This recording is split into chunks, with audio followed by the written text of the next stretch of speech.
Assalamu alaikum, урматтуу мекендештер, замандаштар, кадырман кыргызстандыктар, алтындарым, амансыздарбы? Биз азыр Бишкек-Ош багытындабыз. Бишкек-Ош жолундагы Көкбел ашуусунан түшүп, Каракөл шаарына жакындап келе жатабыз. Мына ушул Капчыгайдан өтүп, Капчыгайдан чыгып, нары барганда өзүңүздөр жакшы билесиздер, Каракөл шаары келет. Бул Капчыгайдан агып өткөн суу Кара суу дарыясы деп аталат.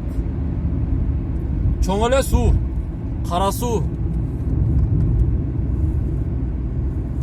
Жаратылыштын кооздугун караңыздар. Жараткан Алла Таала бизге мына ушундай кооз жерлерди тартуулаган. Мен көбүнчө жолдо жүргөндө, же бир кайсы бир Кыргызстандын аймагына барганда сөзсүз түрдө ошол жер тууралуу маалымат бергенге аракет кылам. Ал эми азырда сиздерге бул чыгарылышта Бишкек-Ош жолунун Каракөлдүн аймагындагы аралыгын көрсөтүүгө аракет кылып жатам. Бүгүн 2019 жылдын 14-июнь күнү эрте мененки таңкы саат 6:30 болду. Абанын температурасы кыйла жылуу. Ала белде Төө ашууда гана ызгаар суук бар. Бирок ылдыйкы зоналарда анчалык суук эмес.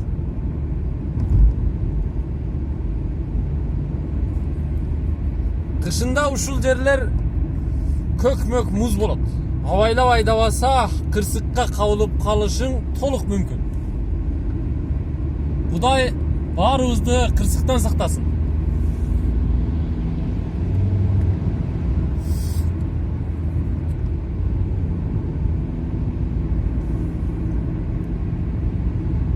Biz Капчыгайдан чыгып калдык.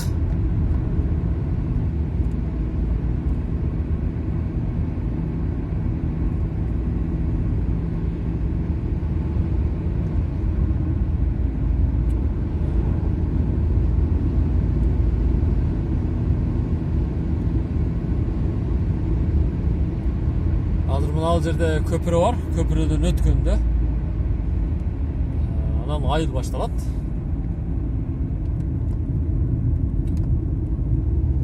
Кара суу дарыясынан өткөн көпүрө айыл башталды. Каракөлгө чейинки айыл. Эмне айыл экендигин азыр айта албайм, анткени эсимде жок. Бирок Каракөлгө чейинки айыл да.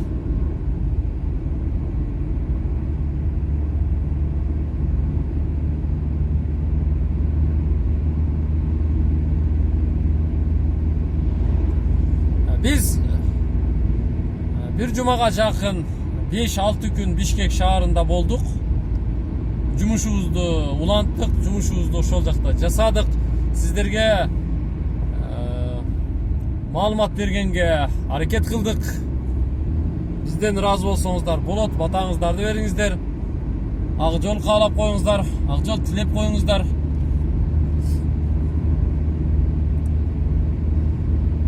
Мен бир аз сиздерге маек куруп берейин. Эмне тууралуу сүйлөшөлү. Азыр мына таңкы саат 6:30 болду. Таңкы ырыскы тууралуу сөз кылалы. Жараткан Алла Таала бизге 5 убак намаз окууну буйрган. Ар бир момун мусулман 5 убак намаз окуусу парз. Алардын бири эң биринчи таң атканда окуй турган багымдат намазы. Багымдат намазына бардык адам туруп, андан кийин чайпай ичип дегендей эртең мененки ырыскыга ээ болуу бул өзүнчө эле бир чоң рахат. Qaysi bir hadiste айтылып жүрөт? Таңкы рызкыны албаган адамдын ишинде береке болбойт деп. Тапканында береке болбойт деп. Мына ошол чын нерсе, мына ошол туура нерсе. Биз сөзсүз түрдө ага маани беришибиз керек. Ар бир окуган намазга, таңкы убакытка жараткан Алла Таалага шүгүр келтирүүгө Алла Таала маани бердиртип койгон да. Ошон үчүн биз ар бирибиз эрте менен эрте турганга үйрөнүшүбүз керек. Намазды калтырбай окушубуз керек. Жазы кечүү деген айыл экен.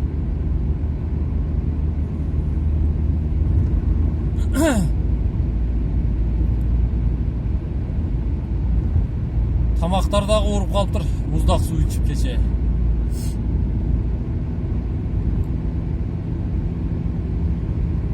Ар бириңиздер ошо эрте менен туруп таңкы рызкыга ээ болсоңуздар, күнүңүздөрдүн берекелүү болуп жаткандыгын, тапканыңыздардын берекелүү болуп жаткандыгын, ишиңиздер эрте бүтүп жаткандыгын, ишиңиздер оңунан чыгып жаткандыгын, тилеген максаттарга жетип жаткандыгын бүт, мындайча айтканда, бүт денеңиздер менен сезип туйгандай болосуздар. Мисалы мен ошондой болом. Эрте менен эрте турганда, туруп намазды окуп, чайпай ичип, анан кийин жумушумду канчалык деңгээлде эрте баштасам, ошончолук көп иш битирип коем да. А сиздер кандай болосуздар билбейм. Мисалы күн узун азыр. Мына 6:30да ушундай күн жапжарык, күн түштөгүдөй болуп калып атат. Чай мезгилинде саат 6:30да капкараңгы болот. Саат 8ге жакын таң атат. Кыш мезгилинде. Андыктан азыр ар бирибиз сөзсүз түрдө эрте турушубузга туура келет. Дагы эмне жөнүндө сөз кылайын? Мына Каракөл шаарынын территориясына кирип келип калдык. Каракөл шаарынын территориясы мына башталды. Жазуусу турат. Мен постко чейин сиздер менен чогуу барам. Мен дагы бир нерсени сиздерге сөз кылайын. Флеш деген нерсе бар азыр. Флеш бул энергетикалык суусундук.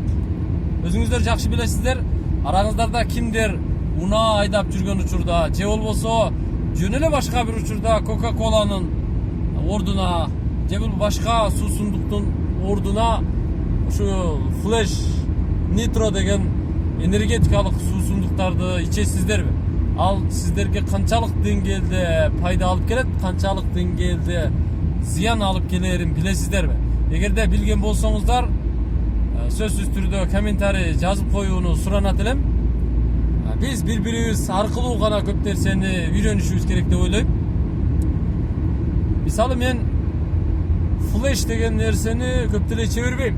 Анча-мынча повод болгондо гана ичпесем, атак ичпейм. Кээде гана Ош Бишкек жолунда жүргөндө гана, бир айда бир жолу, же болбосо 2 айда бир жолу, качан Ош Бишкек жолунда жүргөндө гана уйкум келип калса гана, мындай кичине ичип көрбөсөм, атак ичпейм. Бул энергетикалык суусундук. Алкоголдук суусундукка кирбейт. Мына ошондой деп жазылган, мына ошондой деп айтылып жүрөт. Внимание, весовой контроль дейт. Көпчүлүк айтып жүрүшөт, биз сөз кылып жаткан энергетикалык суусундук бул адам ден соолугуна зыян, жүрөккө зыян, бөйрөккө зыян деп айтылып жүрөт.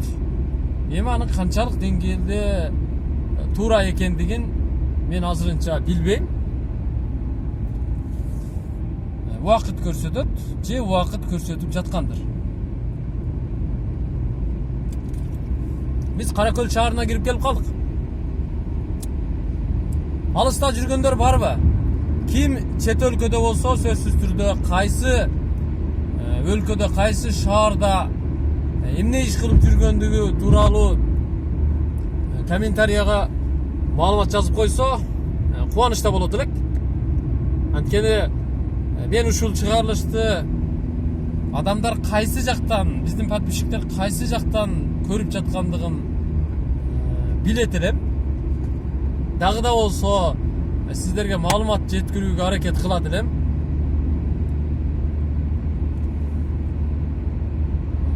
Тактап айтканда шыктанат элек да.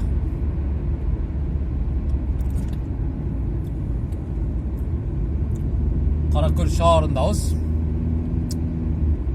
Узак жолдо жүргөндө кээде мына мынтип жол эрежесин бузуп коюуга туура келет. Эртерээк айдаганга туура келет. Мындай үзүк двойная сплошная линияны дебелеп коюуга туура келет. Мына мынтип нарушение кылып обгон алганга туура келет.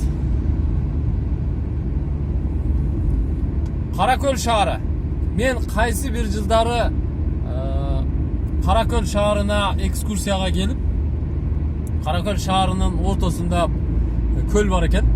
Мына ылдый жакта, орто шаардын ортосунда. Эле мына ушул көпүрөдөн өткөндөн кийин, сол жактагы чоң зданиянын жанынан жогору чыгып кетет, тоону аралап. Ал жакта чоң энергетиктердин лагери, энергетиктердин эс алуу жайлары бар экен. Мына ошол жерде барып бир түн түнөгөнбүз. Бирок ага чейин шаар ичинде студенттер менен чогуу, студент агаларыбыз менен чогуу азыркы биз айткан Каракөлдүн ортосундагы көлдө чөмүлүп жатып, кийимдерибизди автобуска чечип койгон болчубуз. Автобус бизди күтпөй 50дөн ашуун студентти алып келген автобус бизди күтпөй кетип калыптыр. Биз Жылаңач бойдон калып калыптырбыз. Ошол нерсе эч качан эсимден кетпейт. Ар дайым ушул жерден өткөндө эстеп жүрөм. Автобусту издеп, ал убакта телефон кайда? Мобильный телефон деген чык элек. Ал убакта Siemens деген гана телефон болчу. Анча-мынча байлардын балдарында гана, байлардын балдары болгон студенттерди гана көрүп калбасак, атак андай телефонду көрбөйт элек. Телефон жоктугунан алардын бизди күтпөй кетип калган студенттердин, агайлардын автобустун кайсы жерде жүргөндүгүн билбей, биле албай, биз Жылаңач бойдон Түрсичен көлгө чөмүлүп жүргөн абалда Каракөл шаарынын так ортосунан мына ушул көчө аркылуу азыр көрөсүздөр Китеп беле Кигипиби деген окуу жай бар. Ошол окуу жайга чейин Жылаңач бойдон келген элек. Мына ушул жерден ылдамдыкты азайтууга туура келет. Анткени пост гайы бар. 40ка түшүрөлү. 40 деп жазылып да турат. ЖКК дейт, жол коопсуздук кызматы. Секен айдайды. Жол коопсуздук кызматынын кызматкерлери эч ким жок экен. Токтогул гээси мына ушул жерде оң тарапта. Мына сиздер көрүп турган оң жактагы дөңдөн нары өтүп, туннел аркылуу Токтогул гээсинин үстүнө чыкса болот. Платинанын үстүнө. Ал жака мен барганмын. Токтогул гээсинин үстүнө да чыкканмын, астына да түшкөнмүн, ичине да киргенмин. Генераторлордун иштеп жаткандын дагы көргөнмүн. Токтогул гээсинде ар дайым зданиянын ичинде 1 балдан 3 балга чейин үзгүлтүксүз жер титиреп турат деген кептер айтылган. Өзүбүз да күбө болгонбуз. Здание ушунчалык деңгээлде баягы турбина аркылуу суу ылдыйлап түшөт да. Ылдыйлап түшүп, анан баягы параны айлантып, ток бөлүп чыгарып, анан сыртка чыгып кетет да. Ошондо суунун ылдамдыгы зданияндагы кыймылдатат экен да. Бирок ошончолук деңгээлде өзүнүн баягы курулуш эрежелери менен салынган болуш керек. Кудайга шүгүр, эч качан бузулбасын. Биз Каракөлдөгү постко келип калдык. Мен камераны жөн эле мындай панелге коюп койгонмун. Сиздерге бир аз жолдун мындай түрүлүп калгандыгына, тегиз эместигине байланыштуу бир аз титиреп көрүнүп атышы мүмкүн. Бирок биздин бул чыгарылышыбыз, бул сериябыз сиздерге пайдалуу болуп атса керек. Себеби канчалаган биздин бир туугандарыбыз бүгүнкү күндө чет өлкөдө бала чака багам, тиричилик кылам, пайда табайын, үй салайын, той маареке өткөрөйүн деп чет өлкөдө мусапыр болуп жүрүшөт. Баарыңыздарды жараткан Алла Таала өз коргоосуна жана колдоосуна алсын деген тилек максатта айталы. Кыргызстанды сагынганыңыздарды сезип турам, билип турам, туюп турам. Ошон үчүн мына ушундай чыгарылыштарды кээде жасоого туура келет. Биз түз эфирде көп жолу болобуз буюрса. Бизди колдоп туруңуздар, ар бир чыгарылышыбызды көрсөңүздөр, класс басып комментарий жазууну эч качан унутпаңыздар. Жээн Кыштоо көчөсү дейт. Жээн Кыштоо көчөсү. Мына ушул айылдын централдык көчөсү Жээн Кыштоо көчөсү болуп саналат окшойт да.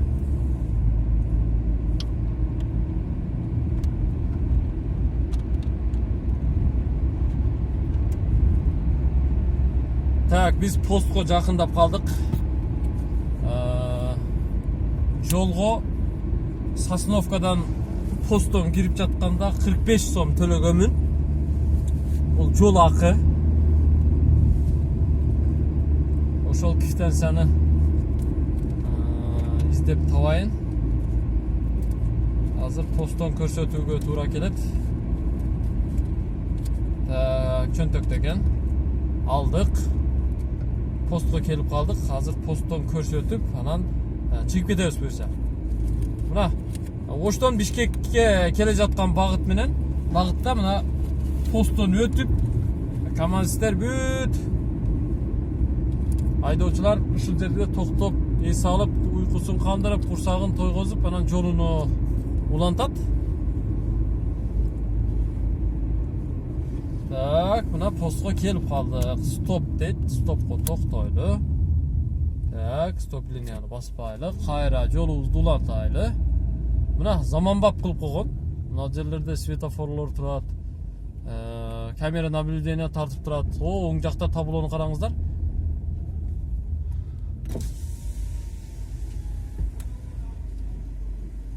Мына көрдүңүздөрбү? Машинанын номери таблого жазылды. Сиздерге көрүнбөйт. Таблого жазылат экен машинанын номери. Анан ак жол тез кабар деп жазуу чыкты. Бизге ак жол каалап атат транспорт министрлиги. Ой чоң кыз, чекара катышка. Мына биз посткайден дагы, посттон дагы өттүк. Посткайден эмес. Жол көзөмөлдөн. Жол контролдон.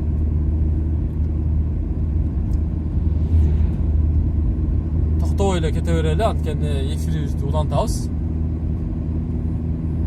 Бир туннелден өтөлү, анан кийин түз эфирди жыйынтыктайбыз. Каракөл бүттү. Мына ушул жерде балык чарбасын уюштурган жер бар. Нарак-барак өтүп жүргөндө көрүп билип жүрсөңүздөр керек. О, маңдайда ушунчалык чоң сеткабы бир нерсе салып, короче, мына Нарын дарыясын эле балык чарбасын уюштуруп койгон, балыктар качпайт экен. Сеткадан сыртка чыкпайт экен. Мына ошентип айтышкан. Бирок суунун ичине түшүп, балыктар менен кошо сүзүп, текшерип көрө элекмин. Уккан сөзүмдү айтып жатам.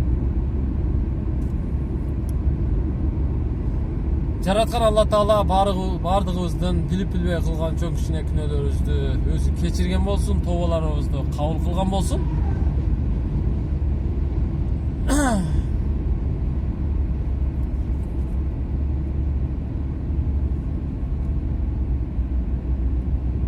Мына оң жактан Нарын дарыясы жайкалып агып жатат, күзгүдөй болуп турат. Көрүп турасыздар. 20 мүнөт, 55 мүнөт, 21 мүнөт сиздер менен чогуу болуп коюп турбуз. Жыйынтыкта турган убакыт келиптир. 20 мүнөт түз эфирде сиздер менен чогуу болом деп максат кылганмын. Андыктан максатыбыз ишке ашты. Кудайга 1000 мертебе шүгүр. Бизди жедирип ичирген, жараткан, рызкы берген, мына ушундай кооз жерлерде жүрүүгө мүмкүнчүлүк берген жаратканыбызга 1000 мертебе шүгүрлөр болсун. Баарыңыздарга ийгилик каалайбыз. Туннелге жетпестен түз эфирди токтотобуз. Көрүшкөнчө аман туруңуздар.